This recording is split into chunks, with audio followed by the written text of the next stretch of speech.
나그네로 사는 동안 가장 필요한 것이 무엇일까 생각해 보셨습니까? 아마 기도일 것입니다. 나그네로 사는 동안에 가장 필요한 것이 있다면 기도일 것입니다. 우리가 잘 아는 시편 42편에 있는 1절에 있는 말씀입니다. 자, 한번 찬송을 한번 불러볼까요? 목마른 사슴이 시냇물을 찾기에, 아마 다 아는 복음 찬송가이기 때문에 한번 불러봅시다. 목마른 사슴이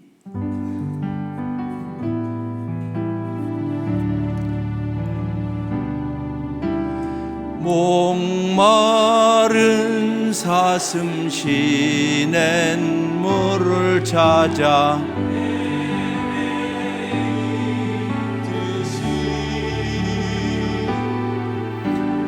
내 영혼 주를 찾기에 갈급하나이다.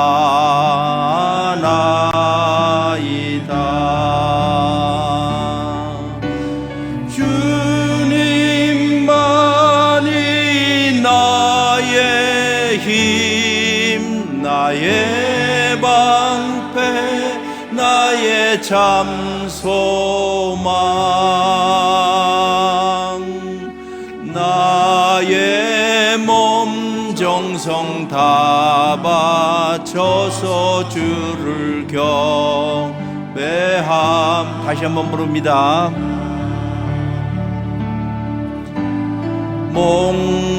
목마른 사슴 시냇물을 찾아 헤이듯이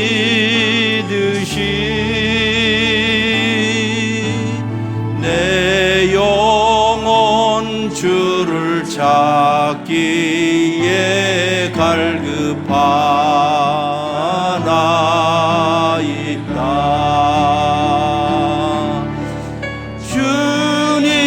주님만이 나의 힘, 나의 방패, 나의 참 소망, 나의 몸 정성 다 바쳐서 주님 경배합니다.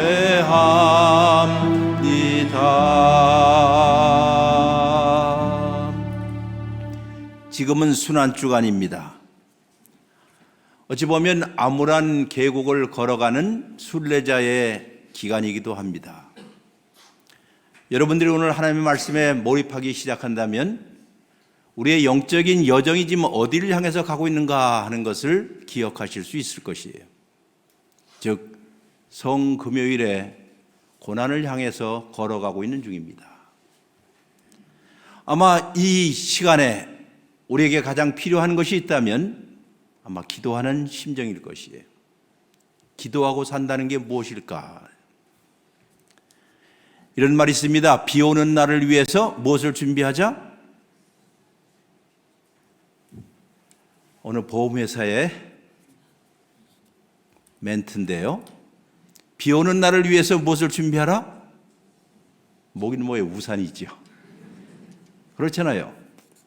비 오는 날을 위해서 우산을 준비하는 심정으로 이 이야기를 듣는 것입니다. 오늘 여러분과 제가 읽은 이 하나님의 말씀은 시편 42편이었습니다. 또 하나 알아야 할 것 중에 하나는 성경의 맨 앞부분에 오경이라는 게 있어요. 5권에 된 책, 창세기, 출애굽기, 레위기, 민수기, 신명기 맨 앞부분에 있습니다. 하나님의 백성의 이스라엘의 역사의 초기에 있었던, 그리고 하나님께서 이스라엘 백성들, 즉 여러분과 저에게 꼭 알면 좋은, 꼭 배워야만 하는 것을 가르친 내용이 오경입니다. 왜냐하면 이 앞부분을 전문적인 용어로 토라라고 해요. 한번 해보실까요? 토라. 히브리어로 이 토라는 말은 가르침이란 뜻이에요. 즉 하나님께서 그의 백성들이 꼭 알아야만 하는 것을 담고 있는 것이 토라라고 불리는 오경입니다. 오경을 한마디로 아주 쉽게 이야기한다면 이 세상, 이 온 천지 만물을 누가 지었지? 창조주 하나님이야. 이것에 대해서 배우도록 하는 것이. 두 번째는 너희들이 가장 비참한 가운데 빠져 있을 때 너희를 구원해내는 분이 누구시지? 구원자 하나님이야. 딱 두 가지예요. 창세기가 바로 창조주 하나님에 관한 이야기로 시작하고, 그리고 출애굽기서부터 계속되는 모든 내용들은 비참과 불행 가운데 있을 때 하나님께서 너희를 구원하신 구원자가 바로 하나님이야. 이것만은 꼭 알아야 돼 하는 것이 창조주 하나님과 구원자 하나님에 관한 것을 알려주고 가르쳐주는 성경이 맨 앞부분에 있는 5권으로 되어 있는 오경이라고 불려요. 그러나 이스라엘 백성들은 역사를 아시면 그들이 그 길로 가지 아니하고, 즉 창조주 하나님을 잊어버리고 구원자 하나님을 잊어버리고 세상의 다른 길로 가기 시작하면서 그 나라가 패망하여서 저 바벨론 포로로 잡혀갔던 역사의 이야기를 여러분 성경을 통해서 잘 아실 것이에요. 그리고 그들이 바벨론 포로에서 다시 돌아왔을 때에 목사님들과 제사장님들과 선지자들이 그에게 알려주었습니다. 그리고 그들을 위해서 예배 공동체가 생겼고 하나님을 찬양하게 되었고, 성전을 다시 회복하면서 제일 먼저 한 것이 하나님을 어떻게 해요? 찬양하는 일이 있었습니다. 그리고 그 찬양집, 기도와 찬양집을 결집해 놓은 것이 무엇일까요? 이 정도 되면 아셔야 할 텐데 뭘까요? 시편이라고 부르는 것이에요. 여러분이 교회에 오셔서 목사님을 통해서 하나님의 말씀을 듣습니다. 위에서부터 아래로 내리꽂는 하나님의 말씀이 여러분과 저에게 들어야 할 하나님의 생명의 양식이에요. 그러나 그것으로 예배가 충분하지 않아요. 그 하나님에 대해서 여러분과 제가 감사하고 찬양하고 기도하는 밑에서부터 위로 올려드리는 것이 있어야만이 하나님과 우리 사이에 만남이 있는 것이고, 그 만남의 장소가 바로 예배라고 부르는 것이에요. 그래서 여러분과 제가 여기 와서 예배를 드릴 때는 하나님의 말씀을 듣고, 그리고 그 하나님에 대해서 우리가 반응하는 일들이 바로 기도하고 찬양입니다. 기도와 찬양을 결집해 놓은 것이 바로 뭐라고요? 시편이라는 것이에요. 이 시편은 하나님의 백성들이 함께 모여서 기도하고 하나님의 백성들이 함께 모여서 찬양했던 것을 모아놓은 성경책이 시편이에요. 그런데 놀랍게도 시편 역시 저 앞에 있는 오경처럼 몇 권으로 되어 있을까요? 5권으로 되어 있어요. 오늘 아마 처음 듣는 분들이 많은 것 같은데, 시편도 몇 권으로 되어 있다? 5권으로 되어 있습니다. 집에 가서 찾아보세요. 1장서부터 41장이 1권, 42장서부터 72장까지가 2권, 그리고 73편서부터 89편까지가 3권, 그리고 90편서부터 106편까지가 4권, 그리고 107편서부터 150편까지가 5권입니다. 모두 5권으로 되어 있어요. 이제 질문입니다. 비몽사몽간에 설교를 듣는 여러분들에게 질문이에요. 오늘 몇 장을 읽었습니까? 몇 편을 읽었습니까? 그럼 몇 권에 있는 말이죠? 예? 2권의 첫 번째 시네요. 이 정도만 아시면 돼요. 또 하나 더 여러분들이 성경을 잘 이해하기 위해서 한 가지 더 알려드립니다. 모든 5권으로 되어 있는 이 시편 5권은 제일 첫 번의 시들은 항상 탄식으로 시작이 돼요. 그리고 각 권의 맨 마지막은 찬양과 감사로 송영으로 끝을 맺어요. 모두가 다 그렇습니다. 이것을 보면 이제 여러분과 저의 신앙의 순례의 길이 이런 거구나. 우리의 시작은 탄식과 슬픔과 불평으로 시작할 것이고, 그리고 고난과 괴로움으로 시작할 것이고, 그리고 이 시의 가장 맨 마지막에는 항상 무엇으로 끝난다? 찬양으로 끝난다는 사실들을 여러분과 저에게 알려주고 가르쳐주는 성경이 바로 시편입니다. 오늘 이 아침에 이 순환 주간에 참된 기도가 무엇인가, 어떻게 기도할 것인가에 관해서 말씀을 드리겠습니다. 운전을 하다 보면 요새는 복잡한 도시를 관통을 하려면 항상 켜고 다니는 것이 내비게이션이죠. 요즘은 좀 많이 바뀌었지만 내비게이션이 한국에 처음 나왔을 때 제일 먼저 OT라고 부르는 것이 있어요. OT 하면 대학 다닐 때 OT 하면 뭐 하는 데죠? 혹시 남자들 술 좀 들고 뭐 놀고, OT라는 말은 구약이라는 말도 아니고 오리엔테이션, 즉 앞으로 4년 동안 무엇을 배울 것인가, 어떻게 길을 걸어갈 것인가에 관한 경로를 설정하는 기간이 바로 OT입니다. 우리 신앙에도 OT가 있을 것입니다. 교회에 오셔서 신앙생활하는 제일 중요한 첫 번째 스텝이 OT, 즉 오리엔테이션, 쉬운 말로 경로 설정입니다. 자, 경로를 설정하고 운전을 쭉 잘 합니다. 가라고 하는 대로, 내비양이 가라고 하는 대로 잘 갑니다. 이렇게 가고 저렇게 가고 하다가 간혹가다 바깥에 경치가 너무 멋있거나 또 지나가는 또 여인이 너무 멋져서 한눈을 팔다가 길을 잃어버릴 때가 있어요. 그러면 당황을 하지요. 당황을 하는 것을 영어로 disorientation이라고 합니다.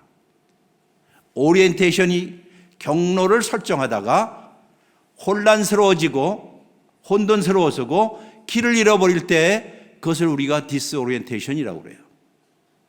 처음에 내비가 나왔을 때 그 다음에 꼭 뭐라고 얘기합니까? 경로를 못 하시겠습니까? 경로를 다시 재설정하시겠습니까? 하는 소리가 옛날에는 꼭 있었어요. 그리고 또 다시 가게 되면 리오리엔테이션이 돼요. 이것은 제가 얘기하는 것이 아니라 유명한 구약학자인 월터 브루그만이 우리의 신앙의 여정 가운데 우리가 시편을 읽으면서, 그리고 하나님의 백성처럼 이 세상을 살면서 순례길을 가면서 요 세 가지 단계를 꼭 합니다. 제일 먼저는 하나님이 가르쳐 주시는 내비게이션에 따라서 잘 걸어가요. 그러다가 이런 일 저런 일 때문에 혼란스러워서 혼돈스러워서 길을 잃어버리고, 그리고 길을 잃어버린 다음에는 어찌할 바를 몰라서 당황하게 되고, 그리고 좌충우돌하게 되고, 그리고 내가 왜 이렇게 되었을까? 내 인생이 왜 이렇게 슬프게 되었을까? 힘들게 되었을까? 하고 어려움을 겪을 때 디스오리엔테이션 돼요. 바로 기도는 이때로부터 시작되는 것입니다. 여러분, 모든 일이 다 잘 될 때 기도하는 사람은 그렇게 많지는 않아요. 모든 일들, 즉 자녀가 잘 되고 사업도 잘 되고 부부관계도 원만하고 모든 일들이 잘 될 때는, 그때는 아마 LG를 외칠 거예요. Life is good. 인생은 참 좋은 거야 라고 외칠 거예요. 그리고 기뻐합니다. 와인 한 잔을 들면서 축배의 노래를 부를 수도 있고요. 우리의 자녀가 명문대학교 들어갔을 때 얼마나 기쁩니까? 여러분의 사업이 제대로 될 때 얼마나 즐겁습니까? 부부 생활이 좋을 때 얼마나 행복해요. 모든 일이 잘 될 때 It is well, it is well, 모든 것이 다 잘 될 때 우리는 기뻐. 그때는 별로 무엇을 안 해요? 기도 안 해요. 그러나 여러분과 제가 지금까지 사시면서 언제 간절하게 무릎을 꿇어서 기도한 일이 있습니까? 절박할 때가 아니겠어요? 병원에 가서 엑스레이를 찍어봤더니 가운데 무슨 반점이 보인다고 할 때 여러분 절망하면서 그때 기도하지 않습니까? 사업이 이상하게 될 때 무릎 꿇지 않습니까? 모든 일이 제대로 될지 할 때 그때 여러분과 제가 무릎을 꿇게 돼요. 기도라는 것은 바로 이 시점에서 기도가 됩니다. 성경의 이 시편 가운데서 3분의 1 이상이 다 탄식시라고 부르는 것이에요. 아마 여기에 젊은 사람이든지 나이 같은 분이든지 하나 정도는 아실 거예요. 우리의 인생 가운데서 밝은 날이 많습니까? 어두운 날이 많습니까?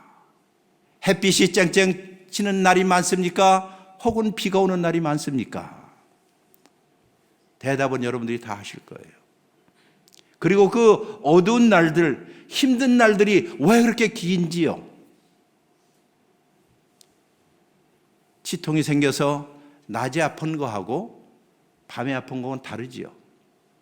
시간적으로 똑같은 아픔이지만은 그러나 밤에 아픈 것은 정말로 아파요. 이것이 우리가 체감하는 시간이에요. 여러분과 제 삶도 이와 같습니다. 이때 우리는 하나님께 원망을 하기도 하고 하나님께 불평하기도 하고 토로합니다. 이런 불평과 원망이 기도라고 하는 채널을 통하여서 하나님께 올려져야 하고 이런 탄식의 기도가 여러분과 저의 삶의 일부가 되어야 한다는 것을 가르쳐 주는 것이 성경이에요. 그저 양손 들고 할렐루야 찬양합니다 기뻐합니다가 아니라 실제적으로 가장 절박하게 하나님 앞에 부르짖을 때가 바로 이때가 아니겠어요? 이 사실을 아시려면 오늘 구약이든지 성경에서 말하고 있는 이 탄식하고 있는 사람들, 절망 가운데서 하나님 앞에 부르짖는 사람들이 여러분과 저와 동일한 사람이라는 것을 먼저 인식을 해야 합니다. 아, 그들이 남이 아니라 우리와 똑같은 사람이네. 특별한 사람들이 아니라는 사실들. 왜냐하면 해 아래는 새로운 것이 없기 때문이에요. 옛사람이나 우리나 똑같은 문제로 고통하고 똑같은 문제로 고민하고 똑같은 일 때문에 불평하기 때문이에요. 언제 기도할까요? 하는 거예요. 지난 몇 개월 전에 저도 주일날 아침에 갑자기 전화를 받았습니다. 미국에 있는 딸한테 42살 됐어요. 새벽 1시쯤인데 전화가 올 리가 없잖아요. 깜짝 놀랐습니다. 무슨 일이냐? 아빠, 이혼이 오빠가 죽었어. 자기 남편이 죽었어요. 내 사위가 죽었어요. 44살에 갑작스럽게 심정지로. 그 전화를 받는 동안 앞이 캄캄했어요. 제일 먼저 떠오르는 게 무엇일까요? Why me? 왜 이런 일이? 아니 90이 넘으신 우리의 어머니가 돌아가실 때도 이런 슬픔이 아니었어요. 아, 이제는 가실 때가 됐겠지. 슬펐긴 했어도. 그러나 44살의 젊은이가 한참 살고 손자가 즉 자기의 자녀가 셋을 남겨두고 주일날 아침에 급성으로 갑자기 심정지로 죽었다는 이야기를 들었을 때 그야말로 disorientation, 혼란스러웠어요.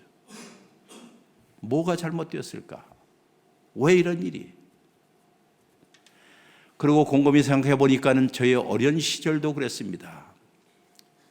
제가 16살 때 44살이었던 우리 아버지가 2년 동안 백혈병으로 고생하시다가 죽은 날이, 세상 떠난 날이 생각났어요.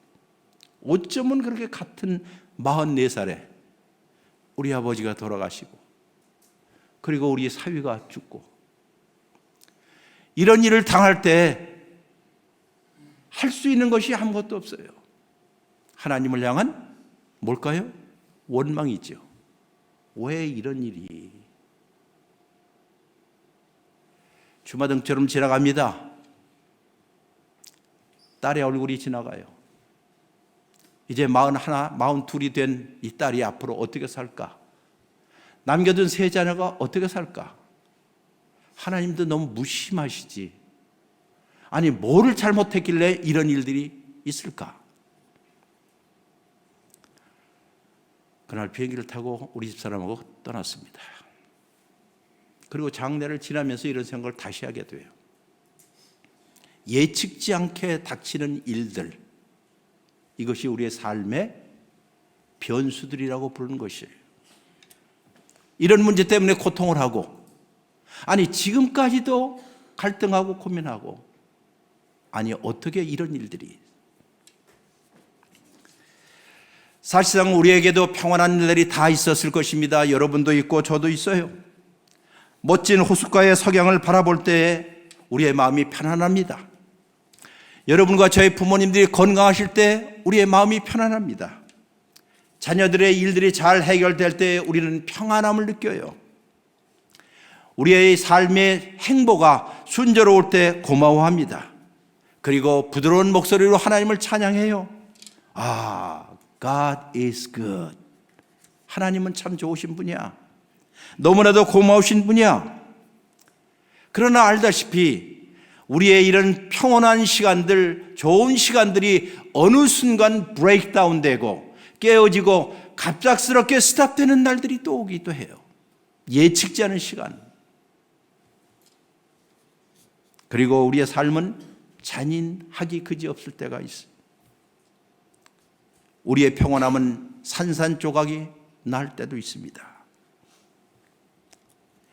이것은 마치 어느 날 누군가가 던진 돌멩이 때문에 여러분의 거실 창문이 와장창 깨지는 것을 경험하는 것과 같아요.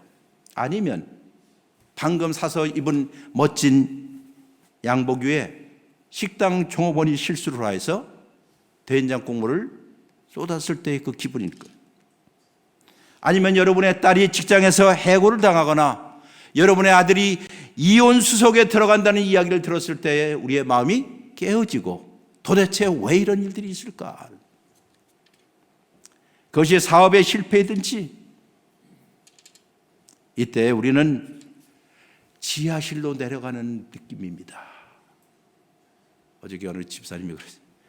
사업이 안 되면 지하실 1층이 아니라 지하실 5층까지 내려간대요. 제가 생각해 보니까 지하실 5층보다 더 바닥을 치는 게 어디지요? 성경에 보면 무저갱이라고 부르는 것이에요. 이것은 우리가 장차 지옥에 갈 때 무저갱이 아니라 우리 삶 가운데서도 바닥이 없는 갱도에 계속 떨어지는 것과 같은 느꼈습니다. 그것이 우울증이든지 어떤 병이든지 앞이 보이지 않는 막막한 미래이든지 상관이 없습니다. 이럴 때 우리는 번민으로 밤을 지새우기도 하고 혈압은 점점 높아지고 하늘은 무너져 내리는 것 같고 삶의 기초가 지진을 만난 것처럼 어찌할 바를 모를 때 흔들릴 때 여러분과 내가 알고 있던 세상이 무너져 내리고 붕괴되는 것입니다. 바로 구약에 있는 시편은 바로 이 지점에서부터 시작이 됩니다. 그래서 시작이 돼요. 목마른 사슴이 시냇물을 찾기에 주님을 찾기에 너무나도 헤매고 헤맵니다. 내가 살아계신 하나님을 목마르게 사모합니다. 언제 하나님을 만나러 갈 수 있겠습니까? 낮이면 낮마다 밤이면 밤마다 내 눈물이 양식이 되었습니다. 사람들이 나에게 이야기합니다. 그래, 너희 하나님이 어디 있느냐? 내가 그렇게 믿었던 하나님이 도대체 어디 있느냐라고 얘기했을 때 아마 이것이 이 시인으로 하여금 미치게 만드는 것이에요. 사랑하는 성도 여러분들, 우리는 성경이 가르친 시편의 방식으로 기도를 배워야 합니다. 여러분이 알고 있는 기도가 아니라 성경에서 가르쳐 주는 대로 어떻게 기도해야 할 것인가 한 우리의 기도와는 너무나 다를 것입니다. 우리의 시편의 기저의 발밑에서 오랫동안 앉아서 기도를 묵상해야 할 것입니다. 이 시편의 기도는 모르겠습니다. 여기에 계신 많은 중산층들이 드리는 방식으로 기도하는 것과는 전혀 다른 방식으로 기도를 해요. 시편의 기자는 마치 신약에 있는 여리고 성문에 앉아있던 소경 바디메오의 간절한 목소리처럼 기도를 합니다. 예수님께서 어느 날 여리고 성으로 지나간다는 소식을 듣자 앞을 보지 못한 시각장애인 소경 바디메오가 소리쳐서 외쳤습니다. 예수여, 예수여, 다윗의 자손이여, 저에게 자비를 베풀어 주옵소서. 주님, 저에게 공의를 베풀어 주옵소서. 주님, 저에게 공의를 베풀어 주옵소서. 그러자 주위에 있는 제자들이 뭐라고 그랬죠? 제자들이 시끄러워, shut up. 그러자 더 소리를 쳤습니다. 주님, 저에게 자비를 베풀어 주세요. Have mercy on us. 저에게 공의를 베풀어 주옵소서. 그러자 그 소리를 들으시고 예수님께서 가던 길을 멈추었다 하는 말씀이 있습니다. 그를 불러라. 내가 너를 위해서 무엇을 해주겠느냐? 예수께서 소리 지르는 거린에게 물었습니다. 랍비여, 랍비여, 선생님이여, 저는 보기를 원합니다. 돈도 다른 것도 아니라 나에게 가장 절박한 것 딱 한 가지가 있습니다. 나는 보기를 원합니다 하는 것이요. 보기를 원합니다. 오늘 시편의 기자도 바디메오가 그랬던 것처럼 그렇게 기도를 합니다. 하나님을 향하여서 큰 소리로 외쳐요. 그러자 하나님께서 발걸음을 멈추십니다. 시편의 기자의 이 외침은 하나님의 관심을 끌만합니다. 크게 외침으로써 하나님의 정원에, 하나님의 거실에 돌을 던진 것이에요. 하나님께서 반응하도록 돌을 던진 것입니다. 여러분, 누군가가 여러분에게 갑자기 여러분의 이름을 대고 큰 소리로 부르짖으면 여러분 어떻게 반응하시죠? 아마 바디메오 주변에 있던 사람들처럼 별반 다르지 않게 반응할 것이에요. 소리 지르지 말고 좀 천천히 얘기하시오. 뭐가 그렇게 급하다고 좀 천천히 목소리를 낮추라고. 그런데 바로 여기에 우리의 기도하는 습관에 대해서 한번 생각해 보시죠. 인생은 다 그런 거야. 한때 사람들이 영적인 침체에 빠지면 다 그럴 거니까, 다 허우적거릴 거니까는, 영적으로 메말라 있을 땐 다 그런 거니까는 너무 그렇게 하지 마라. 하나님은 모든 것을 합력하여 무엇을 이룬다? 선을 이룰 거야. 이게 바로 싸구려 확신이에요. 절대로 누구인가 이렇게 얘기하지 마세요. 스스로에게도 이런 식으로 자기를 안위하거나 위로하지 마세요. 모든 것이 다 잘 될 거야. 하나님은 선하시기 때문에 모든 것이 합력하여 선을 이루실 거야. 라고 하는 것은 성경에서 여러분과 저에게 가르친 진정한 기도의 자세를 무너뜨리는 것입니다. 오늘 성경이 어떻게 기도합니까? 이 사람이 이렇게 기도합니다. 나의 눈물이 주야로 나의 음식이 되었습니다. 나의 눈물이 내 베개를 적셨습니다. 침상을 적셨습니다. 여기에서 그의 불평과 외침을 절제하라는 말은 없습니다. 만일 여러분이 이 시인의 언어가 시끄럽고 과장된 것이고 낮춰야 한다고 반응한다면 우리는 성경이 가르치는 기도의 가장 중요한 요점을 놓치는 것일 거예요. 16세기의 위대한 종교개혁자 마르틴 루터가 세상을 떠나기 전, 바로 이틀 전에 남긴 유명한 말이 오늘 시편 42편에 있는 말과 동일합니다. 1546년 2월 16일에 마르틴 루터가 남겼던 그 세상의 기록이 세상에 이렇게 남긴 마지막 말이 되었습니다. Birgit Bettler, das ist wahr. 어느 나라 말 같아요? 찍어보세요. 어느 나라 말? 그렇죠. 마르틴 루터는 미국 사람이다. 영국 사람이다. 뭐예요? 독일 사람이죠. 네. 그 사람이 남긴 마지막 글 가운데 이 문장이에요. Birgit Bettler, das ist wahr.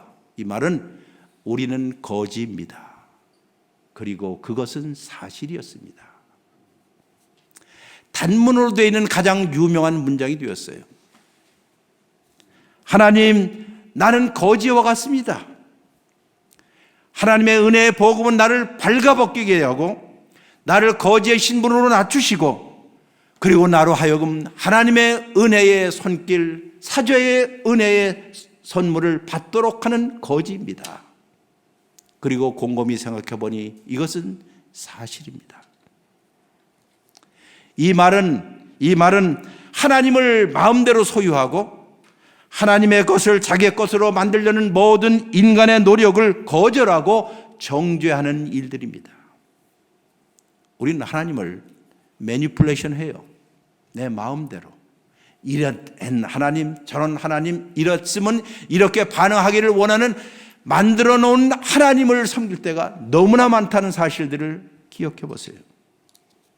그래서 42편에 있는 이 시인도 거지처럼 주 앞에 부르짖습니다. 주님, 저에게 자비를 베풀어 주옵소서. 목마른 사슴이 시냇물을 찾기에 헤매듯이 내 영혼이 주를 찾아 헤매고 헤맵니다 하는 것이에요. 여기에 성경에 보면 이 시인은 자기가 하나님으로부터 단절되었다라고 생각했습니다. 하나님에 의해서 버림을 받았다라고 생각했습니다. 여러분, 이번 금요일 날 예수님께서 십자가에 못 박혀 위에 있을 때 하신 말씀이 무슨 말씀이지요? 시편 22편의 1절을 암송하지 않았습니까? 다 같이 히브리어로 다 외워보겠습니다. 시작. 예? 이 정도로 다 같이 엘리 엘리. 시편 22편의 1절에 있는 말씀을 외우신 거예요. 엘리, 나의 하나님, 엘리, 나의 하나님, 라마 어찌하여 사박다니 나를 버리십니까? 하나님에 의해서 버림받았다는 생각들, 하나님이 나와 거리가 멀다는 생각들, 하나님이 나에게 전혀 응답하지 않는다는 생각들, 하나님이 나와 교제는 하지만은 어제 어느 집사님이 얘기했던 그저 장인처럼 느껴질 때, 서먹서먹하고 나하고 아무런 관계가 없는 분처럼 느껴질 때, 이것이야말로 하나님에 의해서 버림을 받았다라고 생각할 때 이것이야말로 무엇입니까? 이것이 성경이 말하는 지옥이에요. 죽어서 가는 지옥이 아니라 살아생전에 가장 엄청난 지옥이 바로 하나님에 의해서 내가 버림을 받았다. 하나님이 He doesn't care. 나에 관심이 없는 것 같아. 하나님이 멀리 떨어져 있는 것 같이 느껴졌을 때에, 즉 하나님의 사귐으로부터 멀어졌을 때에 이것이 바로 지옥을 경험하는 일들입니다. 여러분, 대부분의 많은 사람들이 이런 지옥을 경험하지 못할 것이에요. 왠지 아세요? 그것은 한 번도 진정으로 하나님께 가본 일이 없기 때문이에요. 한 번도 하나님께 진정으로 가본 일이 없는 사람이기 때문에 하나님에 의해서 버림받았다는 이 말이 무슨 의미인지를 깨닫지 못한다는 거죠.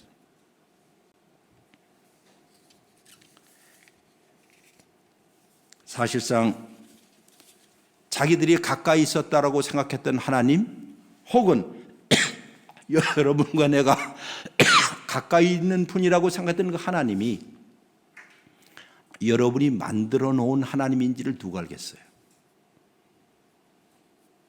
성경에서 말하는 그 하나님인 줄 아세요? 아닐 가능성이 높습니다.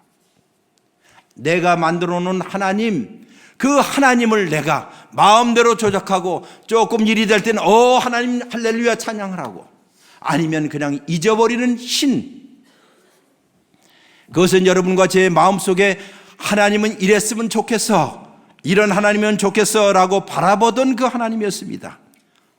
그분은 실제로 살아있는 하나님은 아니었다는 말씀입니다.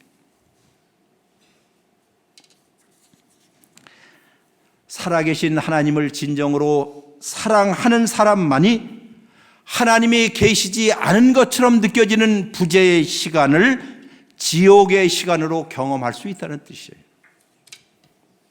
하나님의 침묵과 하나님의 부재가 그에게 진정으로 지옥이기 때문입니다. 이렇게 비참함을 경험하는 사람들, 바로 그 순간서부터 기도는, 진짜 기도는 어떻게 해요? 시작한다는 사실들.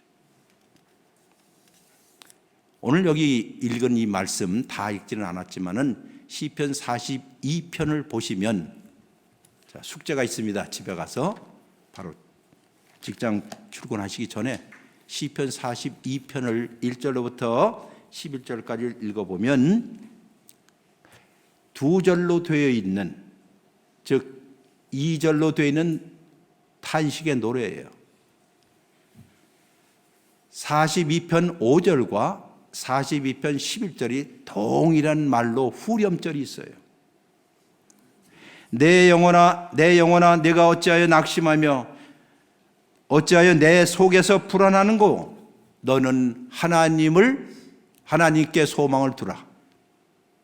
그가 나타나 도우심으로 말미암아 내가 여전히 찬송하리라. 누가 누구에게 이야기하죠? 자기가 자기에게 이야기하는 말입니다. 여기에 있는 이 시인은 멀리 나그네처럼 이국 땅에 포로로 잡혀가 있는 신세가 된 사람이었습니다.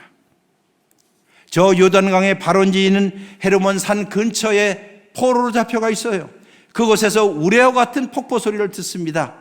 그리고 그 폭포 소리가 힘차게 저 골짜기 밑으로 떨어지면서 서로 화답하는 소리가 들려왔습니다. 그 들리는 폭포 소리가 자기의 경험을 말해주는 것처럼 들렸어요. 우레와 같은 당신의 폭포 소리에 기쁨이 기쁨을 불러내고 당신의 파도와 깨어지는 물살이 나를 휘감아 삼았습니다. 정말로 감동적인 시의 한 수입니다. 즉 하나님을 애타게 부르짖는 이 부르짐, 그의 목마름이 너무나도 간절하여서 애절한 이야기입니다. 내면의 시면이 또 다른 시면을 불러내기 시작합니다. 내면의 기쁜 갈망이 또 다른 갈망이 불러내기 시작합니다. 그리고 대답을 요청합니다. 하나님, 언제 내가 당신을 면전에서 쳐다볼 수 있습니까? 왜 그리도 당신은 멀리 계십니까? 라고.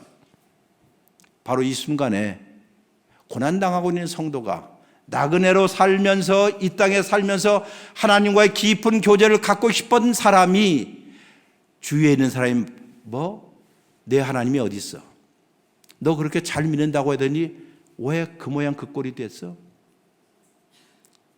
교회에서 많은 사람들이 간증을 하고 하나님을 찬양하지만은 많은 경우에 그것은 자기가 원하는 하나님이 자기의 욕구를 채워 주었기 때문에 간증할 때가 많이 있어요. 그러나 불행하게 되었을 때, 힘들 때 아무도 자기를 쳐다보지 않고, 심지어 말하기를 가장 가까이 있는 사람마다 내 하나님이 어디 있어라고 얘기했을 때, 아니 욥의 아내가 그런 하나님이라면 차라리 저주하고 죽는 게 나아라고 이야기할 때에, 그때라도 여러분은 still 하나님을 신뢰하시렵니까 하는 것이에요. 하나님을 정말 믿으시렵니까? 오늘 시인은 이렇게 말해요. 이웃이 나에게 말하기를 네 하나님이 어디 있느냐라고 하는 그 말이 내 육체의 치명적인 상처가 되었습니다. 여기는 10절에 그런 말. 육체의 치명적인 상처, 내 육체 안에 치명적인 상처를 주면서 나를 대적하는 사람들이 나를 향하여 조롱하고 비방한 그 말이 내 가슴 속에 있습니다. 그러면서 다시 하나님을 불러요. 도대체 하나님 어디 계십니까? 왜 이리도 멀리 계십니까? 왜 저를 잊어버리셨나요? 왜 내 음성에 대답하지 않습니까? 왜 당신의 창문은 불 꺼진 창문이 되었습니까? 라고 절규하는 사람들. 이제 말씀을 좀 늦어서 마칩니다. 신앙이라는 것은 건강할 때조차라도 절망하는 일로부터 멀리 떨어져 있지 않다는 사실을 꼭 기억하세요.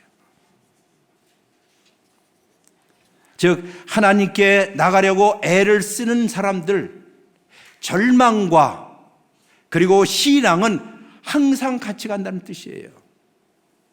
완벽한 희망도 없고 완벽한 절망도 없고 절망하면서 희망하고 희망하면서 절망하는 것, 이것이 바로 순례자가 광야에 사는 날 동안에, 나그네로 사는 동안에 뚜벅뚜벅 걸어가는 삶의 과정들이에요.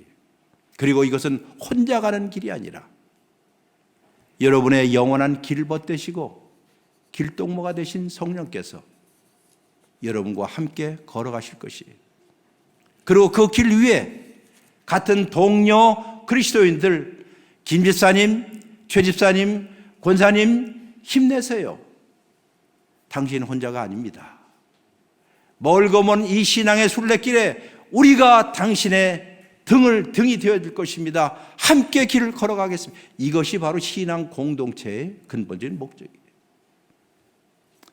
누군가가 나의 슬픔에 같이 아파줄 때 그분이 바로 하나님이시고, 그분이 우리의 위로자가 되시고, 그분이 성령님이시고, 그분이 이 순간에도 여러분과 저와 함께 가신다는 성령 보혜사의 약속을 주시지 않았겠어요?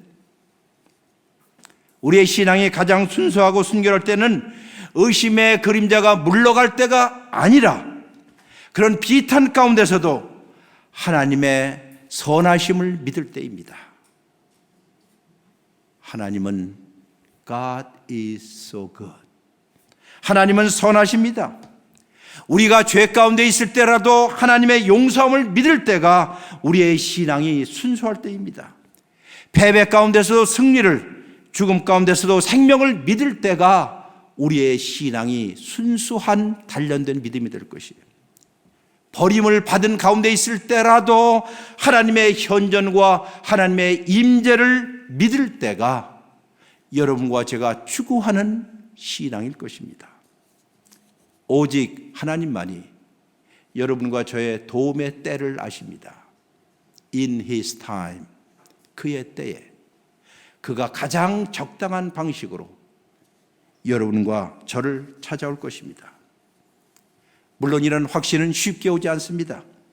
모든 사람에게 자동적으로 주어지는 것도 아닙니다. 확신은 신앙과 절망의 긴장 속에서 잉태되는 보석과 같은 일들입니다.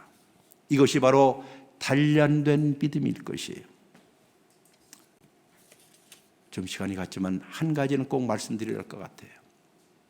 오늘 시인이 이런 말을 합니다. 하나님, 당신은 바위와 같은 견고한 하나님이십니다 라고 이야기하면서도 그 다음에 또 이야기합니다. 왜 당신은 나를 고난 가운데서 잊으셨나요? 하나님을 반석이라고 확신하면서도 하나님 왜 나를 잊으셨나요? 하는 것. 시인의 가슴을 찢어놓는 이유는 바로 외적으로 고백한 내용과 그리고 내면적으로 경험한 사이의 갈등 때문이었습니다. 이것이 바로 기도는 여러분과 저를 정직하도록 만들어야 한다는 것이에요. 기도는 어떻게 해야 한다고요? 정직해야 돼요. 있는 것을 그대로 다 토설하세요. 마치 아무것도 아닌 것처럼 모든 일이 다 잘 될 거야, 하나님 선하시. No, 아니에요. 단순한 위안이나 값싼 대답으로 문제를 덮어두는 사람이 아니었습니다. 심지어 우리 속에는 갈등까지라도 지속적으로 드러내면서 하나님 앞에 풀어놓았습니다. 그는 자기의 정직성을 희생하면서 달콤한 위로의 시를 쓴 사람이 아니라는 사실들이에요. 신앙과 절망 사이에 해결되지 못한 긴장을 계속 간직하면서 살기로 작정했던 정직한 신앙인이었습니다. 신앙은 결코 단숨에 얻어지는 소유물이 아닙니다. 신앙은 명사가 아니라 동사이고 그 동사는 현재 진행형입니다. 이것이 바로 어둠 속에서 부르는 노래예요. 수렁과 늪지대를 지나면서 울부짖는 기도입니다. 이러한 기도와 이러한 노래를 하나님은 결코 잊지 않으시고 성금요일에 엘리 엘리 라마 사박다니라고 외쳤던 예수 그리스도를 부활의 아침에 다시 일으켜 세우실 것입니다. 이 일에 동참하는 사랑하는 모든 성도가 되시기를 주의 이름으로 축원합니다. 기도합니다. 주님, 우리로 하여금 주 앞에 좀 더 가까이 갈 수 있는 신앙의 근력을 세워주시고, 우리가 만들어 놓은 하나님이 아니라 하나님이 그의 말씀을 통해서 계시했던 그 하나님께 좀 더 가까이 갈 수 있도록 바디메오처럼 우리의 영혼을 토로하며 주 앞에 기도하는 저희들 되게 하여 주옵소서.